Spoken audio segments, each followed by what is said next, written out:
Saudara-saudari yang terkasih dalam Kristus, peristiwa pembukaan jalan ke suatu kampung, ke suatu kota merupakan momentum yang sangat penting bagi sejarah masyarakat di kampung, di kota itu. Peristiwa itu dikenang, ditandai dengan prasasti atau ada monumen-monumen lain yang mengenang peristiwa pembukaan jalan. Dan orang-orang yang berjasa untuk itu, misionaris, tokoh masyarakat, atau pejabat politik, namanya diingat karena dianggap sungguh berjasa untuk membangun jalan. Jalan merupakan prasarana ampuh untuk membuka isolasi sebuah daerah, untuk membongkar ketertutupan, memungkinkan mobilitas manusia yang semakin intensif, dan membuka kemungkinan untuk pertukaran barang dan jasa. Semuanya bermuara pada peningkatan kualitas dan kuantitas komunikasi yang sangat penting untuk sebuah relasi. Jalan untuk komunikasi, untuk relasi. Dalam bacaan-bacaan hari ini kita mendengar tentang jalan. Tuhan sendiri yang membangun jalan untuk menemui kita dimanapun kita berada, dalam kondisi apapun kita menemukan diri kita. Tuhan membuka jalan, membuka isolasi yang membuat diri kita terpenjara dalam diri kita sendiri karena berbagai macam alasan. Bacaan-bacaan hari ini menggarisbawahi keyakinan kita sebagai umat beriman bahwa tidak ada tempat yang terlalu terpencil, tidak ada situasi yang terlalu buruk, dan tidak ada manusia yang terlalu jahat yang tidak memungkinkan Tuhan untuk membangun jalan, menggapainya, merangkulnya. Dalam bacaan pertama tadi kita dengar apa yang dinubuatkan oleh Nabi Baruch. Nabi Baruch adalah pembantu Nabi Yeremia yang hidup pada sekitar abad ke-6 sebelum Masehi, ketika bangsa Israel ada dalam pembuangan di Babilonia. Israel ada di tempat pembuangan, harus hidup di tanah yang bukan merupakan tanah airnya sendiri. Israel harus menghadapi kondisi tidak ada orientasi dalam hidup, tidak ada pegangan untuk iman mereka, tidak ada perayaan-perayaan seperti yang biasa mereka rayakan ketika masih di tanah airnya sendiri. Menjadi orang asing dalam situasi itu, orang merasa semuanya adalah musuh. Karena itu memang ada jarak antara kelompok yang satu dengan kelompok yang lain. Ada gunung yang menutupi komunikasi, ada jurang yang terbentang di antara mereka. Ada kecurigaan di antara kelompok yang satu dengan kelompok yang lain. Ada kelompok yang tetap setia pada iman, ada yang lain yang sudah menjual keyakinan mereka untuk berdamai dengan para penguasa baru. Di tempat asing seperti ini, dalam keterasingan seperti ini, masih ada suara dari Tuhan sendiri yang berbicara tentang harapan, yang berbicara tentang situasi baru nanti ketika bangsa ini dibebaskan dan akan diantar pulang untuk dapat kembali hidup sebagai bangsa yang merdeka, untuk dapat merayakan kembali iman mereka seperti sebelumnya.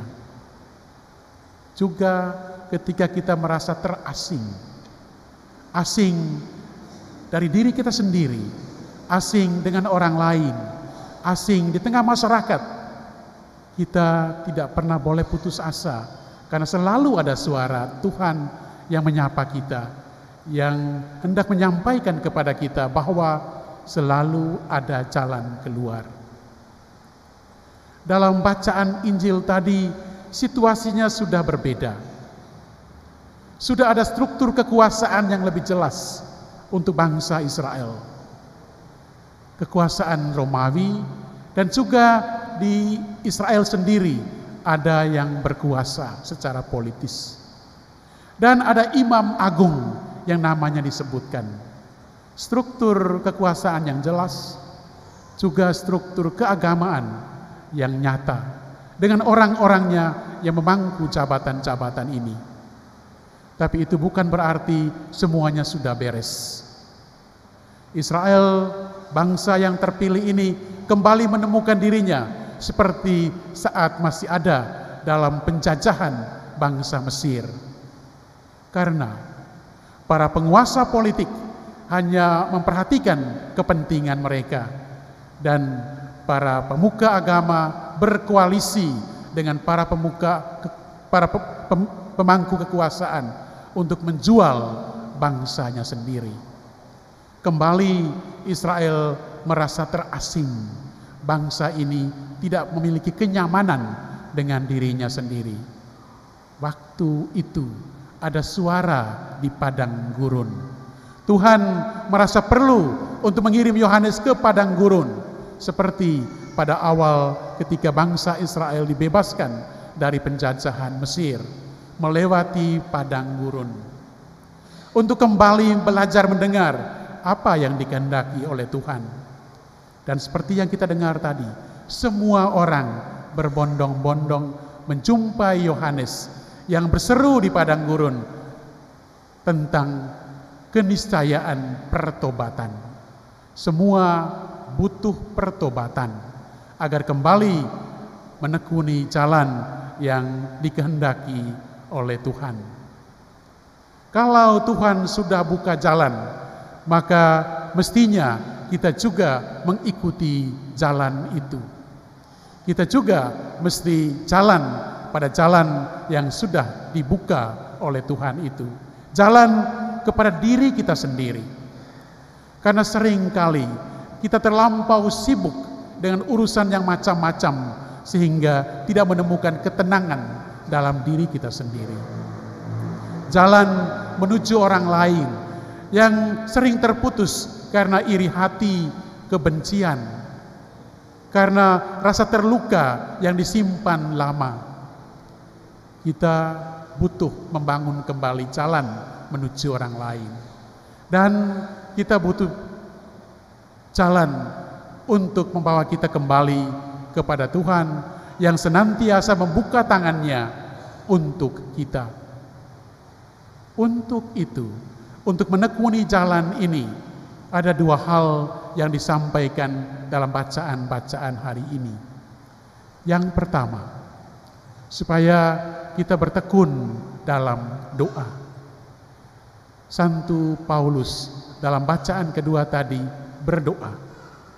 Berdoa untuk umat yang telah dikenalnya, umat yang dikasihinya. Berdoa. Berdoa untuk kita sendiri, tapi juga berdoa untuk orang lain. Supaya apa? Supaya seperti yang disampaikan Paulus tadi, supaya kita tahu apa yang baik dan kita buat apa yang baik itu. Tahu apa yang baik. Di tengah berbagai macam tawaran yang kita hadapi hari ini, memang tidak mudah mengetahui apa yang baik, apa yang sungguh bermanfaat bagi kita, bagi keluarga kita, bagi gereja dan masyarakat. Kita butuh waktu ketenangan untuk berdoa. Yang kedua, supaya kita kembali menjalin kasih persaudaraan, membuat rekonsiliasi dengan orang-orang, dengannya relasi kita terganggu, relasi kita terputus. Masa Adventus merupakan masa tawaran untuk kembali berekonsiliasi dengan Tuhan dan dengan sesama. Tuhan membangun jalan, dan dalam sejarah keselamatan, jalan yang sangat penting dalam keyakinan kita adalah Bunda Maria yang dikandung tanpa noda.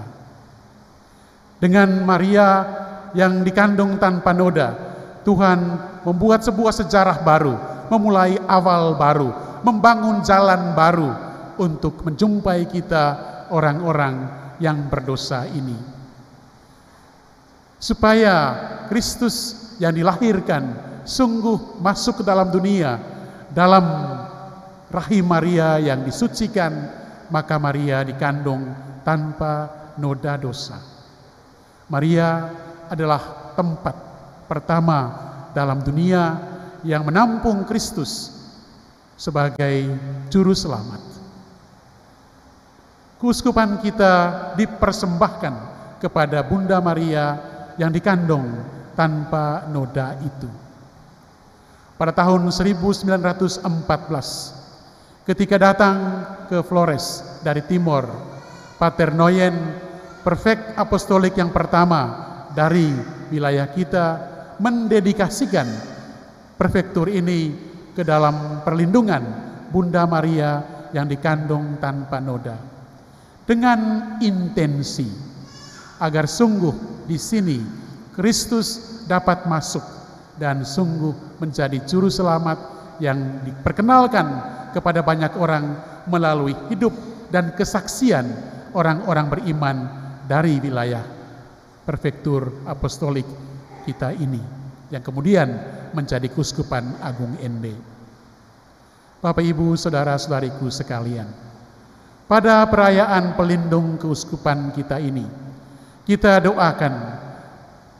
berdoa bagi kita sendiri dan bagi seluruh umat keuskupan, agar kita menyerupai Maria, dapat menjadi wadah yang menampung, yang menerima Kristus dan mewartakannya, membawanya ke tengah dunia, agar kita seperti Bunda Maria berjalan bersama Kristus dan berjalan bersama semua orang lain, berbagi harapan.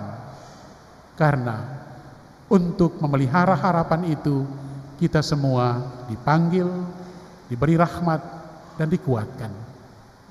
Tuhan memberkati.